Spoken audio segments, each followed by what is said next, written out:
পাঁদ কি, মানুষ পাঁদে কেন? অনেকেই পাঁদের শব্দ শোনেননি এমন লোক দুনিয়াতে বাতি জ্বালিয়ে খুঁজলেও পাওয়া যাবে না। উচ্চ শব্দযুক্ত পাঁদ সাধারণত গন্ধহীন হয় বলে মনে করা হয়, কিন্তু শব্দহীন ফুসপাঁদ জটিল অবস্থা সৃষ্টি করে। ধরুন একটি ছোট্ট ঘরে অনেক মানুষ আছে, এর মধ্যে কেউ একটি শব্দহীন ফুসপাঁদ ঝেড়ে দিল।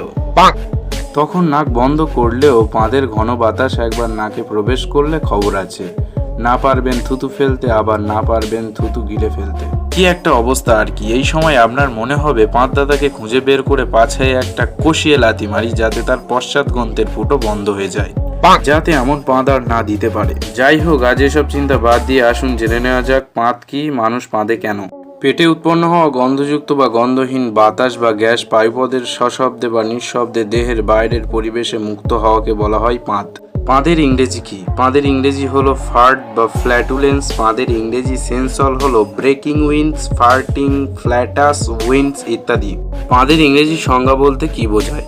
পাঁচ শব্দটি ভার্ব হলে এটার সংজ্ঞা হবে expel intestinal gases through the anus. পাঁচ শব্দটি যদি নাউন হতো তাহলে এটার সংজ্ঞা হতো a reflex that expels intestinal gas through the anus. বন্ধুরা, পাঁচ সম্পর্কে বিস্তারিত জানতে কমেন্ট করুন পার্ট 2 এর জন্য।